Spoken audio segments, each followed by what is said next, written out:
citizen channel that we're all staying safe. And well, we've got a part 2 here, so make sure you've checked out part 1. And it's a bit of a special. It's a Didn't Know That stroke City at the Movies special as well. Yes, because we're talking the Netflix documentary that started out as a city documentary. You can certainly tell that by watching it. It was like what City produced on our City Plus channel, etc. So you could tell that just by watching it, that they've taken most of it from what's already been done and put the Netflix label on it. As long as we get paid for it, does it matter? Not particularly. Anyway, this is part 2 of our look at Together Treble winners, so please check out that part 1. Well, what I do, I just look at it and I'll put in any personal notes that perhaps were missed out of the original, little things that might interest you, that if you wanted a total look at the whole thing, stuff from a personal point of view, and sort of information that was missed out that I wouldn't mind seeing myself in a sort of wider ranging documentary. But it certainly brought a tear to the eye, this one, by the time I watched it, because we covered the first 3 episodes in part 1, and this is the last 3 episodes, which, no spoiler alert, yeah, we did it all, didn't we? We won it all, simple as that, but we'll talk about it anyway. Please, if you're new to the channel, push that subscribe up, push the bell notifications, everything is City past, present, and as long as we can keep going here, so it'll be great to have you on board. Check out all the stuff on the channel. You'll notice some film and TV stuff as well, so that's not particularly of any interest to you. If anyone you know might be interested, please give them a point in my direction. I'll be very, very grateful. And any likes will be very grateful as well, guys. If you give us a like for this, if you liked it, the Treble documentary, give me a like. If you like my feeble attempts to improve on it and sort of add in little bits and bobs that might be missed, give us a like as well. Right, so here we go. Yes, so far actually on it does drop after 61 people had scored it on Internet Movie Database. It was getting 9 out of 10, but it has dropped. I'll tell you what it dropped to at the end of this. And my score so far after the first 3 episodes was 7 out of 10. So we left part 1 and episode 3 with a vital win at Arsenal, of course, at the Emirates. Episode 4 is entitled We Can Beat Them All. Of course we can. Paul Stones' accent gets ripped by Early. A bit of fun. I think we saw that on social media, didn't we? A lot of these little bits and pieces behind the scenes we've seen. 18th of February, it's Forest away. Chances missed, a late equaliser for Forest, of course. Rodri was a little bit angry in the dressing room after "we don't want it" repeated in the dressing room. A few walls and boards got a bit of a slap. Grealish said, "We win at the Emirates, it means fuck all now." I think that's sort of hits a nail on the head there, Jack. Pep was sort of conspicuous. He didn't show him with the players. He was sort of hanging around in the adjoining room, keeping his temper, but staying out of it really, because obviously the players weren't very happy. Personally, nothing on the 1-1 round 16 draw with Leipzig, which was immediately after this on the 22nd of Feb. But they will come back to this when the second leg features. 25th of February, Bournemouth away. Diaz gives a pep talk before a 4-1 win. 28th of February, Bristol City away. I was there that night, round 5 of the FA Cup, 3-0. And it's all about the Bovrils. Yeah, the Bovrils were good. Alvarez didn't have a clue what anyone was on about. Akanji wasn't enthused about them. Grealish took some home. He does realise he can buy these from a super. He can buy Bovril anywhere, basically, and make his own. But he nicked a few ready-made ones and took them home. And of course, we do sell it at the Etihad as well. So perhaps Jack leaves a very closeted life. I'm not too sure. Grealish and Mahrez playing their version of Wally, which is quite interesting. We should do that ourselves, but perhaps not to the skill levels these two were doing it to. On a personal note, plans were actually announced at that stage to expand the Etihad and fan zone, hotel, etc. But nothing on that in this programme. 4th of March, City 2, Newcastle 0. 11th of March, Palace 0, City 1. 14th of March, second leg, RB Leipzig at the Etihad. And it goes back, of course, to that 22nd of February first leg I mentioned earlier. 7-0 on the night, 8-1 on aggregate.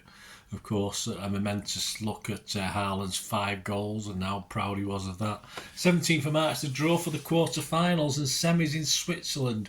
And we all seem reasonably happy with that. Of course, cheeky, etc. They seemed happy with that. Before a match-up with Burnley, there's a segment on Vinny, all good, especially the Leicester goal gets an airing. 18th of March, Burnley in the FA Cup quarter-final. We hit them for 6, of course. 1st of April, Liverpool in town, 19 points behind us. I wish they were now. One down, but it ends 4-1 without Erling playing that one. 8th of April, from a personal point of view, a 4-1 win at Southampton wasn't featured. I wouldn't have minded. It was a sluggish first half, but it would have been nice to see Pep's reaction compared to the Carabao game that was covered in, of course, the first 3 episodes of this documentary. 11th of April, Bayern at home. Pep said, don't let them breathe from minute 1 until the end. 3-0, we're halfway there. 15th of April, a 3-1 win over Leicester isn't covered in this. 19th of April, Bayern away. Haaland misses a penalty, but we do enough to get a 1-1 draw and go through 4-1 on aggregate. Edison says Scott Carson makes him laugh a lot. I think, well, that's his job, isn't it? As far as I can see. So no surprise there. And Stephen Nettletand is what he calls Ortega, Mr. Chuckles, Scott Carson. Of course, if you want to find out why, check Google Translate. That's where he got it from. On the way to Wembley to play Sheffield, an Arsenal draw with the Saints puts the title race back in our hands. It's nice to have that, isn't it? It's horrible when it's not. 22nd of April, of course, it's Wembley. Ortega a bit nervous. Mars threesome. It's a final for us, of course, and the treble's on. Yep. Episode 5, do you want to play in the final? That's what this one's entitled. Up next, Arsenal, home, 5 points ahead of us, but we've got 2 games in hand. 26th of April, Arsenal at home. Pep, you have to enjoy having been kicked. Yep, that's Arteta's Arsenal for you. 4-1, job done. 30th of April at the Cottage, 2-1. Top spot, temporarily at least, for City. 3rd of May, the Hammers at home. Haaland, of course, rewrites the history books for scoring goals in the Premier League. It ends 3-0. Back to the top. 6th of May 2023. No mention of City 2, Leeds 1. And that was a closer game at the end, wasn't it? That was a bit nerve-wracking. 9th of May 2023. Real Madrid in the semi-final first leg. Reflections on the despair of last year at Real Madrid. That was so disappointing, of course. Well, to say disappointing is an understatement, wasn't it? KDB routine is to basically just put his headphones on and zone out, and he eventually gets ready about 10 minutes before we go out onto the pitch to start training.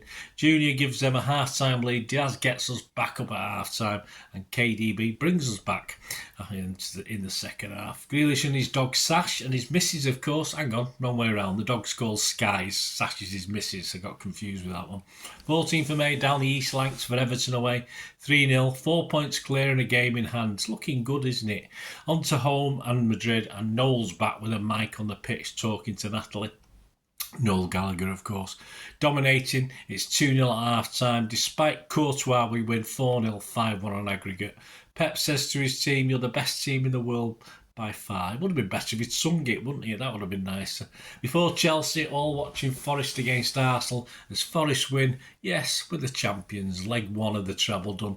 21st of May, Chelsea at home. Pep pre-match, Chelsea will play the same sisters Inter Milan will. And of course that game ended 1-0. Perhaps it was a foretaste of what was to come. Haaland, Football Writers Footballer of the Year, 80% of over 800 votes. 24th of May, it was Brighton away. I had a nice pint on the seafront for that one, in the sun. Very nice. But the game ended 1-1. No mention of a new City store in the Arndale that opened on the 26th of May. But there you go. 28th of May, Brentford away. They do a double over us with a late winner, and it ends 1-0. Final table, of course, City end up with just 89 points. Arsenal 84, United 75, and Newcastle in 4th with 71. 89. So I think it don't take much to win the Premier League these days, does it?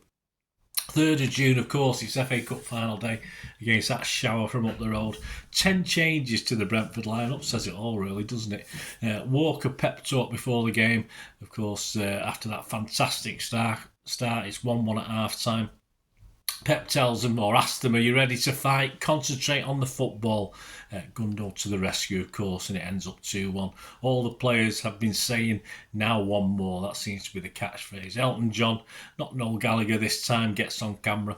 On to episode 6, which, of course, is the last leg of the treble, isn't it, over in Istanbul. Of course, personally, City rose above Real Madrid at that stage, at that time, to become the most valuable brand in football. It was good to see, no mention in the documentary though. Gundogan opens up talking about Istanbul, of course, and he's obviously back, his Turkish background and how great it is to play there. Pep talks up Italian football. It's not just defensive, you know. It's teams like the play very, very well. So he's not going to worry about the fact they're going to stick all men behind the ball. They're a lot better than that. I think he mentioned, I think it was Napoli, was it, as well, as a good team. We do have to suffer, though, a 30-second clip of United, of course, were sort of getting that corner and scoring a goal that sort of clinched their treble. So that was a bit of the wrong thing to do, really. I mean, I can appreciate showing Chelsea with their 2021 Champions League win, but who wants to know about United? Ortega saves a Pep penalty, in training, so I don't think Pep will be taking one if it goes to penalties. In Istanbul, of course, a date with destiny. Sous Chef is leaving, so Pep gives him a nice send-off the night before. And Pep gives his lineup.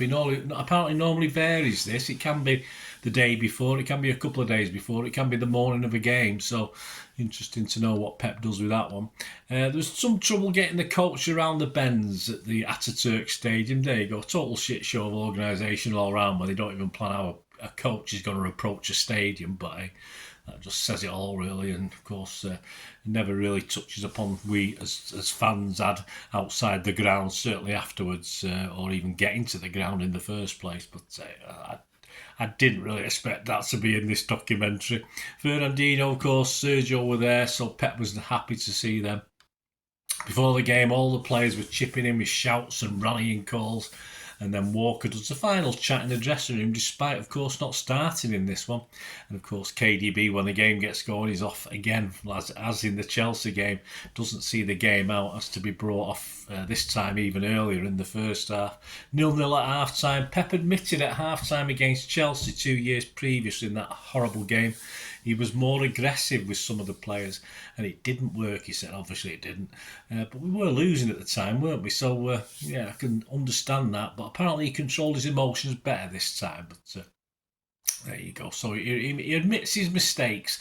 Rodri, of course, and then hailed pandemonium for Blues around the world as well as in the ground, of course. And yes, we do it. Some lovely scenes. I've never watched the whole game back myself. I was there on the night. I've never physically watched the live game again, as in I've never watched the Chelsea game back. But it's just great to see. Of course, a few tears, a few goosebumps, some lovely scenes on the pitch and some nice words from most of the players.